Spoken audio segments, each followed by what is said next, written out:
வெல்க தமிழ், வாழ்க தமிழ். 6 படைவெளிகள் கொண்ட தமிழ் பாட்டன் முருகனை போல் 6 படைகட்டி எம் குடிகாத்த எம் இனத்தின் ஒப்பற்ற தலைவன் பெருமாவீரன் மேதகவே பிரபாகரன் அவர்கள் இருக்கும் திசை நோக்கி என் புரட்சிகர வணக்கத்தை உறுதியாக்குகிறேன். தமிழர்களின் வாழ்வுரிமைக்காக சட்டமன்றத்திலும் மக்கள் மன்றத்திலும் ஓங்கி ஒலிக்கும் சட்டமன்ற நாயகன் முத்தமிழன் தி வேல்முருகன் அவர்களுக்கு என் மாலை நேரத்து புரட்சிகர வணக்கத்தை உறுதியாக்குகிறேன். தமிழக வாழ்வுரிமை கட்சியின் மாநில மாவட்ட அனைத்து நிலை பொறுப்பாளர்களுக்கும் இங்கு கூடியுள்ள அனைத்து தமிழ் தேசிய தமிழ் சமூக உறவுகளுக்கும் என் புரட்சிகர வணக்கத்தை உறுதியாக்குகிறேன். அறிவிச்சிருந்தவர்களே, இதுவரை நான் தான் தமிழ் தேசியத்துக்கு காப்பிரைட்ஸ் வாங்கி வச்சுக்கிறேன்னு சொல்லி ஒருத்தர் இருந்தாரு. ஆனா இந்த கூட்டம் சொல்லிருச்சு இனிமேல் தமிழ் தேசியனா அது அண்ணா வேல்முருகன் அவர்கள் தலைமையில் இருக்கிற தமிழக வாழ்வுரிமை கட்சி தான் இந்த தூய தமிழ் தேசிய அரசியலை முன்னெடுக்க போகுது அப்படிங்கறத இந்த கூட்டம் உறுதி பண்ணிருச்சு. அறிவிச்சிருந்தவர்களை நீங்க சிந்திச்சு பாருங்க. இப்ப தினமும் இப்ப தமிழ்நாட்டில் தினம் ஒரு கட்சி வளருதுன்னா அது நம்மளுடைய தமிழக வாழ்வுரிமை கட்சி தான். அண்ணனோட முகநூல் பக்கத்துல போய் பாருங்க. தினமும் 500 பேர் இணைந்தார்கள், 1000 பேர் இணைந்தார்கள், 2000 பேர் இணைந்தார்கள் சொல்லி தினமும் இணைப்பு விழா நடந்துட்டு இருக்குது. அப்ப தமிழ் மக்கள் அத்தனை பேரும் முடிவு பண்ணிட்டான், அடுத்த அண்ணன் வேல்முருகன் தலைமையில் அணிவகுக்க வேண்டும் என்று தமிழ் சமூகம் முடிவு பண்ணிடுச்சு. அதனாலதான் தினம் நாள்தோறும் தமிழக வாழ்வுரிமை கட்சியில் இணைஞ்சிட்டு இருக்கிறான். இங்க சில பேர் நீங்க யோசிக்கலாம், எதுக்காக நாம தமிழக வாழ்வுரிமை கட்சியில இணையணும்னு சொல்லி. தமிழர்களின் வாழ்வுரிமை இந்த கடந்த 50-60 ஆண்டு காலமா பல இடத்துல புறக்கணிக்கிறது. இப்ப மத்திய அரசு ஒரு சட்டத்தை கொண்டாராம், ஹிந்தி மொழி படிச்சாதான் உங்களுக்கு நிதி தருவோங்கிறான். அறிவிச்சிருந்தவங்கள நீங்க சிந்திச்சு பாருங்க, எதுக்கு நம்ம ஹிந்தி மொழி பிடிக்கணும்? ஹிந்தி படிச்சாதான் வேலை கிடைக்கும், ஹிந்தி படிச்சாதான் சோறு கிடைக்கும்னா அப்புறம் வட மாநிலத்திலிருந்து தினம் எதுக்கு தமிழ்நாட்டுக்கு வரான் வேலை தேடி? நீங்க சிந்திச்சு பாருங்க. அவன் தான் ஹிந்தி படிச்சிட்டான்ல, அப்ப அவன் நாட்டுல கல்வியிலையும் பொருளாதாரத்திலையும் வாழ்வாதாரத்திலையும் மேம்பட்டு இருக்கணும்ல. அப்புறம் எல்லாத்துக்கும் தமிழ்நாட்டுக்கு அவன் வேலை தேடி வரான். நீங்க சிந்திச்சு பாருங்க. அவன் தான் ஹிந்தி படிச்சிட்டான்ல. தமிழர்கள் நாங்க தெளிவா இருக்கிறோம், உலகத்தில் இருக்கிற எல்லா மொழியும் படிப்போம். நாங்க வாழ எங்களுக்கு தேவைன்னா ஹிந்தி மட்டும் இல்ல, எல்லா மொழியும் படிப்போம். ஆனா எங்ககிட்ட எந்த மொழியும் திணிக்காதீங்க. அதை தான் நாங்க மீண்டும் உங்ககிட்ட நாங்க சொல்லிக்கிட்டே இருக்கோம். 1965 காலகட்டத்தில் எப்படி ஒரு இந்தி திணிப்பு ஏற்பட்ட போது நடராசன் தாளமுத்து போல எண்ணற்ற தமிழ் தேசிய மறவர்கள் தன் இன்னுயிரை ஈந்து இந்த மொழிக்காக போராடி இந்த இந்திய ஒழிப்புக்காக போராடினாங்களோ, அது போல வேல்முருகன் தம்பிகள் நாங்க பேரறிப்பு செய்யறோம். மீண்டும் ஒரு இந்தி திணிப்பு இந்த மண்ணில் வந்தால் தமிழக வாழ்வுரிமை கட்சி மீண்டும் ஒரு இந்தி எதிர்ப்பு போர் தொடங்குவோம். எப்படி அந்த 1965 நடைபெற்ற இந்தி எதிர்ப்பு போராட்டத்தை மையமாக வைத்து திமுக ஆட்சி அதிகாரத்துக்கு வந்ததோ, அதே போல் தமிழக வாழ்வுரிமை கட்சியும் ஆட்சி அதிகாரத்தை கைப்பற்றுவோம். உறுதியா நாங்க வெல்லுவோம். இங்க சில பேர் நினைக்கலாம், என்னங்க தமிழ் பேசுறான், தமிழ்ல என்னங்க இருக்குன்னு சொல்லி. தமிழ் தான் நம்ம முகவரி, நமக்கு எல்லாமே தமிழ் தான். அவன் செத்து போன மொழி இந்திய, செத்து போன மொழி சமஸ்கிருதத்தை நம்ம மேல திணிக்குன்னு நினைக்கிறான். நீங்க சிந்திச்சு பாருங்க. தமிழ்ல கடைகளுக்கு பேர் வைக்கணும் அரசாணை இருக்குது, சட்டம் இருக்குது. இங்க எத்தனை பேர் தமிழ்ல கடைக்கு பேர் வைக்கலாம் சொல்லுங்க? எல்லா ஊர்லயும் கோயில் இருக்குது. ஊன் தாத்தனை யான் தாத்தனும், ஊ அப்பனை யா அப்பனும், ஊ அண்ணன்மார்கள் யா அண்ணன்மார்கள் நம்மளாம் சேர்ந்து கோயில் கட்டி குடமுழுக்கு நடத்தினா நம்மளை வெளியிழுத்து போட்டு உள்ள வந்துடுறான். யாரு பார்ப்பன உள்ள வந்து சுக்லாமிரதன் நக்லாமிரதன் சொல்றான். நீங்க சிந்திச்சு பாருங்க. நம்ம பாட்ட சிவனுக்கு தமிழ்ல மந்திரம் ஊதுனா புரியுமா, இல்ல சமஸ்கிருதத்துல மந்திரம் ஊதுனா புரியுமா? சிந்திச்சு பாருங்க. ஓம் நம சிவாய வாழ்க, நாதந்தாள் வாழ்க, இமைப்பொழுதும் என் நெஞ்சில் நீங்காத வாழ்க, கோகலை ஆண்ட குருமனிதந்தாள் வாழ்க, ஆகமமாய் நின்று அரணிப்பாந்தாள் வாழ்க, ஏகன் அநேகன் இறைவனடி வாழ்க, வேகம் கெடுத்தாண்ட வேந்தனடி வெல்க, பிறப்பருக்கும் மிஞ்சகந்தன் பேய்கடல்கள் வெல்க, புறத்தாருக்கு சேயம் தன் பூங்கடல்கள் வெல்க, கரம் குவிவார் உள்மையிலும் கோன்கடல் வெல்க, சிரம் குவிப்பார் ஓங்குவிக்கும் சீரோன் கடல் வெல்க, ஈசனடி போட்டு எந்தையடி போட்டு தேசனடி போட்டு சிவசேவடி போட்டு நியாயத்தை நின்ற நிமலனடி போட்டு மாய பிறப்பருக்கும் மன்னலடி போட்டு சீரா பெருந்துரை நம் தேவனடி போட்டு ஆறாத இன்பும் அருளும் மலை போற்றின்னு மாணிக்க வாசகர் போற்றி வளர்த்த தமிழ் நம்ம தமிழ். சிந்திச்சு பாருங்க. இப்படி தமிழ்ல மந்திரம் ஒண்ணா சிவனுக்கு புரியுமா, இல்ல சமஸ்கிருதத்துல மந்திரம் ஒண்ணா புரியுமா? பெற்ற பிள்ளை தன்னை மகன் மறந்தாலும், பிள்ளையை பெரும் தாய் மறந்தாலும், உற்ற தேகத்தை உயிர் மறந்தாலும், உயிரை மேவிய உடல் மறந்தாலும், கற்ற நெஞ்சாங்கம் கலை மறந்தாலும், கண்கள் நின்று இமைக்க மறந்தாலும், நற்று வைத்தோன் உள்ளிருந்து ஓங்கும் நம சிவாயத்தை நான் மறவேன்னு பாடுறான். அப்படி பண்ணா நம்ம பாட்டா சிவனுக்கு புரியுமா இல்ல சமஸ்கிருதத்துல பண்ணா புரியுமா? ஆனா தமிழ்ல குடமுழுக்கு நடத்தணும்னு சொல்லி ஒவ்வொரு கோயிலுக்கு நம்ம போய் நீதிமன்றத்துல அரசாணை ஆணை வாங்கிட்டு வரதா இருக்குது. சிந்திச்சு பாருங்க. திரும்ப அவன் என்ன பண்றான்? சங்கிகள் கூட்டம், ஒரே நாடு, ஒரே மொழி, ஒரே தேர்தல். நான் கேட்கிறேன், இந்தியா ஒரு நாடா? அறிவில் சிந்துவிலே நீங்க சிந்திச்சு பாருங்க. இந்தியா ஒரு நாடா? இந்தியா பல நாடுகளின் கூட்டமைப்பா? எப்படி யுனைடெட் ஸ்டேட் ஆஃப் அமெரிக்காவோ அது போலதான் India United State of India. India பல நாடுகளின் கூட்டமைப்பு தான் இந்தியா. சரி, உங்க பேச்சுக்கு வந்துருவோம். இந்தியா ஒரு நாடுனா இந்த இந்தியாவில் உள்ள வளங்கள் அத்தனையும் அனைத்து மக்களும் பொதுவானது தானே? இங்க இருக்கிற நீர் வளம், நில வளம், மண் வளம், மலை வளம், காடு வளம், கனிம வளம், அத்தனை வளங்களும் இங்க இருக்கிற மக்களுக்கு பொதுவானது தானே? ஆனா காவேரி நதிநீர் உரிமை மட்டும் ஏன் தமிழர்கள் தொடர்ச்சியா புறக்கணிக்கப்படுது? நீங்க சிந்திச்சு பாருங்க. நாங்க கேட்கிறோம், காவேரியில தமிழர்களுக்கு உரிமை இருக்கா இல்லையா?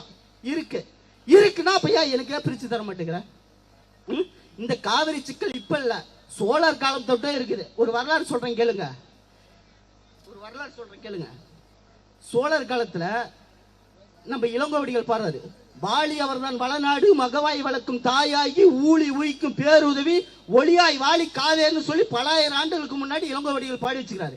அந்த பாட்டுக்கு என்ன அர்த்தம்? இந்த காவேரி நதி நீர் ஒரு தாய் போன்றவள். அந்த தாய் தன் மக்களை ஊழி காலத்திலும் பாதுகாக்கிறாள்.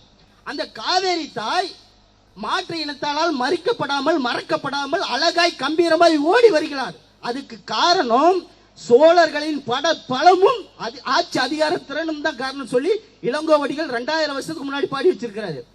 2000 வருஷத்துக்கு முன்னாடி சற்று ஏறக்குறைய 35 ஆண்டுகளுக்கு முன்பு மீண்டும் நம்மளுக்கு காவேரி சிக்கல் வந்துச்சு. சோழர்கள் காலத்துல காவேரி சிக்கல் இருல, திரும்ப 35 ஆண்டுகளுக்கு முன்னாடி காவேரி சிக்கல் திரும்ப இருந்துச்சு. தமிழ்நாடு அரசு பிரதமருக்கு, தமிழ்நாடு முதலமைச்சர் பிரதமருக்கு கடிதம் எழுதுவார், தமிழ்நாட்டுக்கு உரிய காவிரி நீரை தாங்கள் என்று. தண்ணீர் வராது. பிரதமர் கர்நாடக அரசுக்கு அறிவுறுத்தும், தமிழ்நாட்டுக்கு உரிய காவிரி நீரை கொடுங்கள் என்று. தண்ணீர் வராது. உச்ச நீதிமன்றம் காவிரி மேலாண்மை குழுக்கு அறிவுறுத்தும், தமிழ்நாட்டுக்கு உரிய தண்ணீரை கொடுங்கள் என்று. தண்ணீர் வராது. காவேரி மேலாண்மை குழு கர்நாடக அரசுக்கு வலியுறுத்தும், தண்ணீர் தமிழ்நாட்டுக்கு உரிய தண்ணீரை பிரித்து கொடுங்கள் என்று. தண்ணீர் வராது.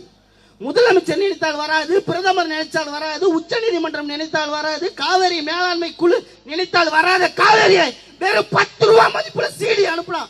என் பாட்ட வீரப்பனார் சேர்ந்துச்சு. நம்ம ஐயா வீரப்பனார் இருக்கிறவங்க நம்மளுக்கு காவிரியில ஒரு சிக்கல் இல்ல. ஐயா வீரப்பனாரை கொண்டாங்க, திரும்ப நம்மளுக்கு காவேரி சிக்கல் வந்துருச்சு. ஐயா வீரப்பனார் எப்படி இருந்தா தெரியுமா? ஈழத்துல எப்படி நம்ம தலைவர் பிரபாகரன் ஒரு தூய அரசியல் செஞ்சு ஒரு தனி மனித ஒழுக்கம் உள்ள ஒரு தலைவரா இருந்தாரோ, அதே போலதான் அதுல சற்று கூட குறையாத ஒரு ஆக சிறந்த ஒரு தனி மனித ஒழுக்கம் உள்ள தலைவரா ஐயா வீரப்பனார் இருந்தாரு. அந்த வீரப்பனார் என்னன்னு சொல்லி நீ சுட்டு கொன்ன? வீரப்ப சந்தன மரத்தை கடத்தினாரு, திருடன் சொன்ன. நான் கேட்கிறேன், காட்டுல இந்த வீரப்ப சந்தன மரத்தை கடத்தினாரு, சுட்டு கொன்ன. அப்ப அதை வாங்கி வித்த அரசியல்வாதிகள் என்ன பண்ண? யாருன்னா பதில் இருக்குதா சொல்லுங்க. ஐயா வீரப்பனார் காவல்துறை கொன்னார், அவர் மேல உள்ள குற்றச்சாட்டு. யார் கொன்னார்? வீரப்பன் தேர்தல் வேட்டைங்கிற பேர்ல என் தமிழ் சமூகம், என் அக்கா தங்கச்சிகளை காவல்துறை பலவந்தப்படுத்தும் போது அதை பார்த்துக்கிட்டு என்னால சும்மா இருக்க முடியாதுன்னு சொல்லி கொன்னாரு. எங்க ஐயா வீரப்பனாருக்கு ஒரே கொள்கை தான், நீ யாரா வேணா இரு, எப்பேற்பட்ட கொம்பனா வேணா இரு, என் பெண்களை தொட்டா உன்னை தூக்குண்டான்னு தூக்குனாரு எங்க ஐயா வீரப்பனார். பெண்கள் மீது அவ்வளவு மதிப்பு மரியாதை வச்சிருந்தாரு. பெண்களை பார்த்தா கையெடுத்து கும்பிடுவாரு. ஆனா எங்க வீரப்பனார் பெற்றெடுத்த மகள் நாம் தமிழர் கட்சின்னு ஒரு கட்சிக்குது. அந்த கட்சிக்கு சீமான்னு ஒருத்தர் தலைவர் இருக்காரு. அவர் கட்சி ஆரம்பிக்கிறதுக்கு முன்னாடி ஒரு நடிகை கூட தொடர்புல இருந்ததா சொல்றாங்க. அவர் இல்லங்கிறாரு, திரும்ப அவரே இருக்குதுங்கிறாங்க. அதுக்குள்ள போக வேணாம். அது அவருக்கு அந்த நடிகைக்கு உள்ள தனிப்பட்ட பிரச்சனை. எப்படி அந்த சீமானுக்கும் அந்த நடிகைக்கும் உள்ள தனிப்பட்ட பிரச்சனை. அது கோர்ட் விசாரணை பண்ணி அதுக்கு ஒரு முடிவு சொல்லிடுவாங்க. எங்க வீரப்பனார் பெற்றெடுத்த அருமை மகள் போய், ஐயோ சித்தப்பா சித்தப்பா சித்தப்பா, என்னது இது? நாங்க எதுக்கு நாம் தமிழர் கட்சிக்கு போனோம்? நான் நாம் தமிழர் கட்சியில் விலகி அண்ணன் வேல்முருகன் அவர்கள் தலைமையில தமிழ் வாழ்வுரிமை கட்சியில் இணைஞ்சிருக்கேன். நாங்க எதுக்கு போனோம்? எதுக்காக போய் எங்களை கொடி பிடிச்சி கோஷம் போட்ட நாங்க உன் பாலியல் வழக்குக்கு பாதுகாப்புக்கு நின்றுக்கிறோம்.